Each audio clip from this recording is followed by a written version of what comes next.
Hello friends, मैं आज आपके लिए C TET, UP TET, REET और एमपी टेट सभी प्रतियोगिता परीक्षाओं के लिए पर्यावरण विषय से संबंधित बहुत ही इंपॉर्टेंट क्वेश्चंस लेके आई हूँ जो आपकी प्रतियोगिता परीक्षा में बहुत ही उपयोगी हैं। तो मैं प्रीतिलता तोमर आपको अपने यूट्यूब चैनल ज्ञानम एंड फन में स्वागत करती हूँ। तो चलिए मिलकर प्रिपरेशन करते हैं और एग्ज़ाम को क्रैक करते हैं। ज़्यादा समय न लेते हुए क्वेश्चन नंबर फर्स्ट लेते हैं। तो कोयल को किस श्रेणी में वर्गीकृत किया गया है? कोयल को किस श्रेणी में वर्गीकृत किया गया है? तो इसका राइट आंसर होगा ए, कोयल को पक्षी श्रेणी में वर्गीकृत किया गया है। कोयल को पक्षी श्रेणी में वर्गीकृत किया गया है।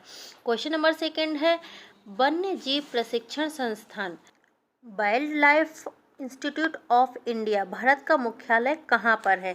तो इसका राइट आंसर होगा सी, देहरादून।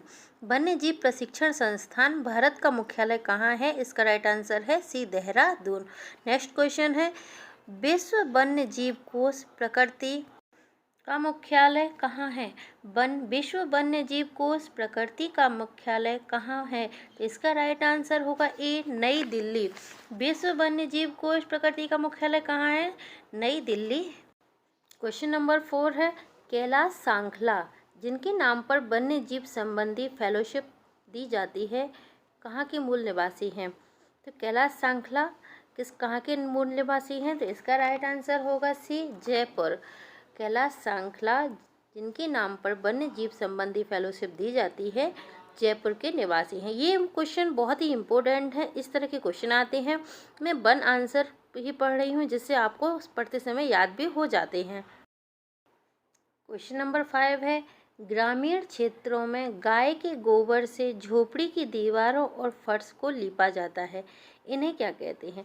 तो ग्रामीण क्षेत्रों में क्या होता है कि गाय के गोबर से जो झोपड़ी की दीवारें होती हैं उस पर उसको और फर्श को लीप दिया जाता है गाय के गोबर से। वो किस लिए किया जाता है? तो इसका राइट आंसर क्या होगा? कीड़ों को दूर रखने के लिए। कीड़ों को दूर रखने के लिए ग्रामीण क्या करते हैं कि अपनी झोपड़ी की दीवारों को और फर्श को गोबर से लीप देते हैं। तो इसका राइट आंसर क्या होगा? बी, कीड़ों को दूर रखने के लिए। क्वेश्चन नंबर 6 है, अंजलि की सहेली दांतों में क्षय से बचने के निम्नलिखित 4 तरीके बताती है। दिन में 2 बार ब्रश करें, इनेमल कम ना हो इसके लिए ब्रेसेस पहने, मिठाई, चॉकलेट और कार्बन डाइऑक्साइड युक्त पेय पदार्थ ना लें, हर खाने के बाद कुल्ला करें। अंजलि को उपरोक्त तरीके में से किसका अनुपालन करना चाहिए? तो इसके लिए देखिए, दिन में 2 बार ब्रश करें, मिठाई, चॉकलेट और कार्बन डाइऑक्साइड युक्त पदार्थ ना लें, हर खाने के बाद कुल्ला करें। यानी पहला, तीसरा और चौथा, ये कौन से में है? बी में। पहला, तीसरा और चौथा, बी इसका राइट आंसर होगा। क्वेश्चन नंबर 7 है, जीवों के व्यवहार का अध्ययन किया जाता है। इसका राइट आंसर होगा सी, इथोलॉजी। जीवों के व्यवहार का अध्ययन इथोलॉजी में किया जाता है। क्वेश्चन नंबर 8 है, चमगादड़ स्तनधारी है क्योंकि वह बच्चे देता है। इसका राइट आंसर डी होगा, बच्चे देता है। चमगादड़ स्तनधारी है क्योंकि वह बच्चे देता है। क्वेश्चन नंबर 9 है, निम्न में से कौन सा कथन सही है? निम्न में से कौन सा कथन सही है, ये हमें छांटना है। तो इसका राइट आंसर सी है, दहेज तथा बाल श्रम सामाजिक बुराइयां हैं, ये सही है। इस तरह के प्रश्न में 3 नेगेटिव प्रश्न होते हैं और एक राइट आंसर होता है, ना एक पॉजिटिव होता है। तो इसमें पॉजिटिव को छांटना जो सही होता है। तो इसमें सी होगा, दहेज तथा बाल श्रम सामाजिक बुराइयां हैं।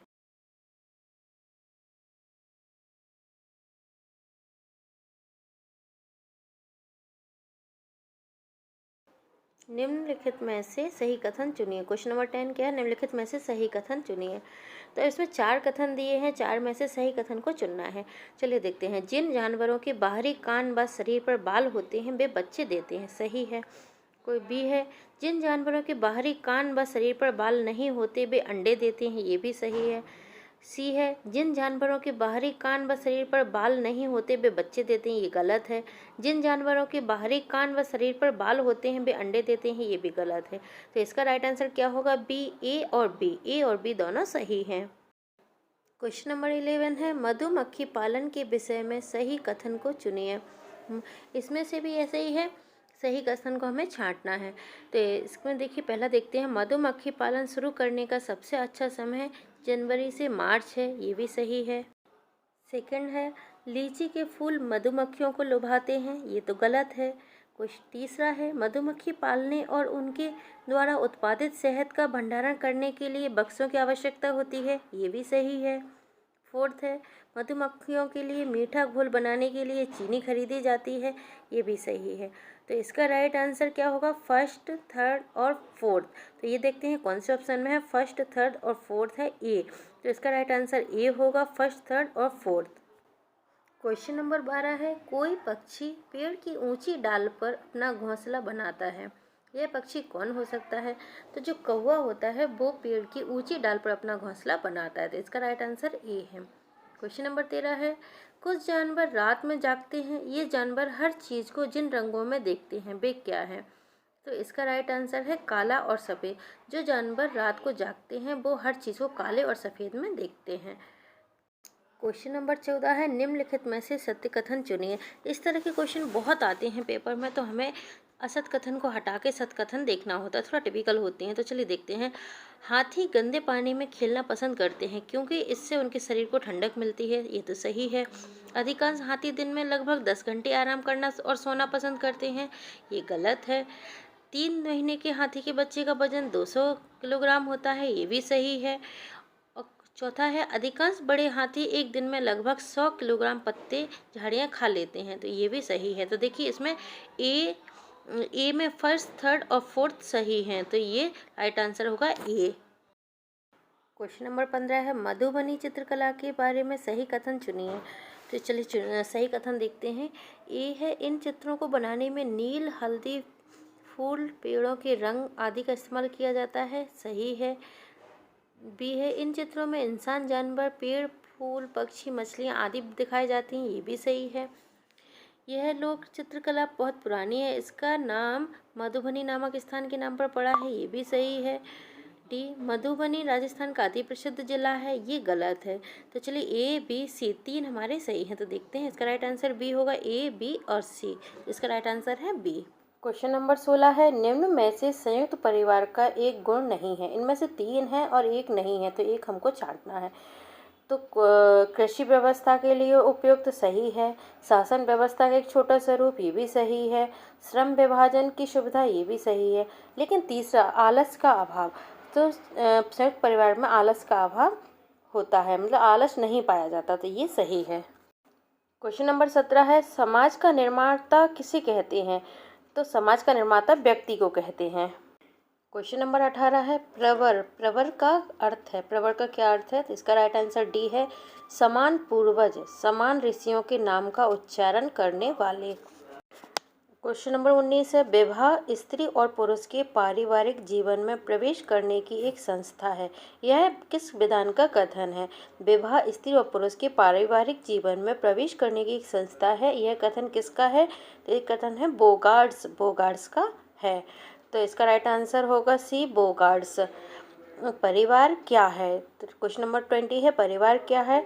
तो परिवार, इसका राइट आंसर सी है, एक सामाजिक संस्था है। परिवार एक सामाजिक संस्था है।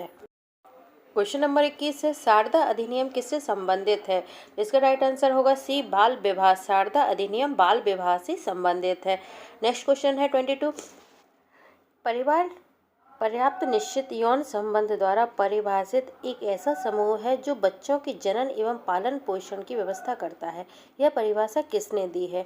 तो इसका राइट आंसर ए है मैकाइवर एवं पेज ने। मैकाइवर एवं पेज ने कहा है कि परिवार पर्याप्त निश्चित यौन संबंध द्वारा परिभाषित एक ऐसा समूह है जो बच्चों के जनन एवं पालन पोषण की व्यवस्था करता है।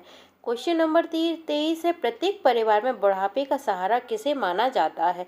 प्रत्येक परिवार में बुढ़ापे का सहारा किसे माना जाता है?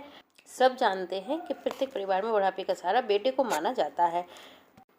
क्वेश्चन नंबर 24 है द फैमिली नामक पुस्तक किस समाजशास्त्री ने लिखी है? द फैमिली नामक पुस्तक किस समाजशास्त्री ने लिखी है? तो इसका राइट आंसर होगा बी, ऑगबर्न और निमकॉफ। ऑगबर्न और निमकॉफ ने द फैमिली नामक पुस्तक लिखी है। क्वेश्चन नंबर 25 है हमारे आस पड़ोस में पाए जाने वाले निम्न जानवरों में से किस जानवर का मनोरंजन के लिए भी उपयोग किया जाता है? तो इसका राइट आंसर होगा डी, बंदर। बंदर का उपयोग मनोरंजन के लिए किया जाता है। क्वेश्चन नंबर 26 है परिवार का घर बार से संबंध है। तो परिवार का घर बार से कैसा संबंध है? प्रत्यक्ष तौर पर। इसका राइट आंसर है बी, प्रत्यक्ष तौर पर। क्वेश्चन नंबर 27 है, गोत्र पिंड से बाहर विवाह का नियम क्या कहलाता है? तो गोत्र और पिंड से बाहर विवाह का नियम बहिर्विवाह कहलाता है। बहिर्विवाह क्या, गोत्र और पिंड से बाहर विवाह का नियम बहिर्विवाह कहलाता है, और गोत्र पिंड से के ही अंदर विवाह का नियम अंतर्विवाह कहलाता है। क्वेश्चन नंबर 28 है, सामाजिक जीवन की प्रथम पाठशाला की संज्ञा निम्न में से किसे दी जाती है? सामाजिक जीवन की प्रथम पाठशाला की संज्ञा किसे दी जाती है? इसका राइट आंसर है परिवार, परिवार को दी जाती है। क्वेश्चन नंबर 29 है, गांवों में दूध के लिए पालतू गाय स्तनधारी जंतु है, क्योंकि ये, इसका राइट आंसर है बी, ये बच्चा देती है। गांवों में दूध के लिए पालतू गाय स्तनधारी जंतु है क्योंकि ये बच्चा देती है। क्योंकि इस तरह से भी पूछ सकते हैं कि स्तनधारी जीव कौन होते हैं, तो स्तनधारी जीव वे होते हैं जो बच्चे देते हैं। क्वेश्चन नंबर 30 है, परिवार की सामान्य विशेषता क्या है? तो इसकी विशेषता बताना है। विवाह संबंध होता है, वंश नाम ये भी होता है परिवार में, सामान्य निवास ये भी होता है। तो परिवार की सामान्य विशेषताएं ये सभी हैं, विवाह संबंध, वंश नाम, सामान्य निवास। क्वेश्चन नंबर 31 है, परिवार के मुख्य शारीरिक कार्य हैं। परिवार के मुख्य शारीरिक कार्य कौन से हैं? तो इसका राइट आंसर है पालन पोषण, ये भी सही है, भोजन ये भी सही है, शारीरिक सुरक्षा ये भी सही है। तो इसका राइट आंसर होगा डी, ये सभी। 32 है, क्वेश्चन नंबर 32, भारतीय परिवार का स्वरूप है। भारतीय परिवार का स्वरूप कैसा है? तो इसका राइट आंसर होगा बी, पितृसत्तात्मक। भारत में जो परिवार होता है वो पितृसत्तात्मक होता है। क्वेश्चन नंबर 33 है, किसके नेतृत्व में चिपको आंदोलन को बल मिला? ये सभी जानते हैं, बहुत अच्छा क्वेश्चन है। सुंदरलाल बहुगुणा, सुंदरलाल बहुगुणा के नेतृत्व में चिपको आंदोलन को बल मिला। तो इस 30 है, क्वेश्चन नंबर 34 है, निम्नलिखित में किस एक प्राणी को किसान का मित्र कहा जाता है? किसको किसान का मित्र कहा जाता है? ये भी बहुत इंपॉर्टेंट क्वेश्चन है, सभी जानते हैं कि केंचुआ को किसान का मित्र कहा जाता है। क्वेश्चन नंबर 35 है, सेक एंड लाइकन है। लाइकन क्या है? तो इसका राइट आंसर होगा डी, सहजीवी। लाइकन कौन होते हैं? सहजीवी होते हैं।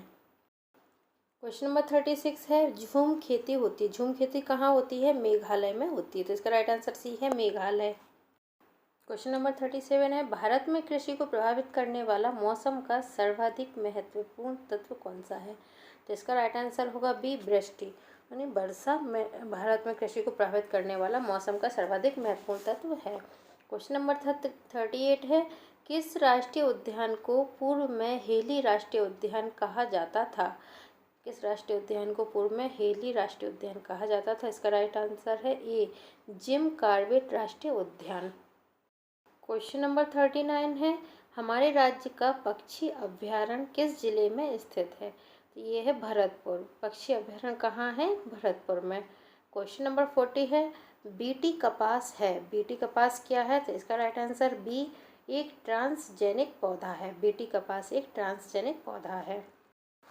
तो ये थे हमारे पर्यावरण के मोस्ट इम्पोर्टेंट 40 क्वेश्चन, जो कि बहुत ही इम्पोर्टेंट है C TET, UP TET, REET और MP TET, MP super TET के लिए। ये परीक्षा कुछ पता नहीं है, फिर से कैंसिल हो सकती है और फिर से इसके द्वारा एग्ज़ाम हो सकते हैं, इसलिए मैंने ये वीडियो तुरंत बनाना चालू कर दिया है।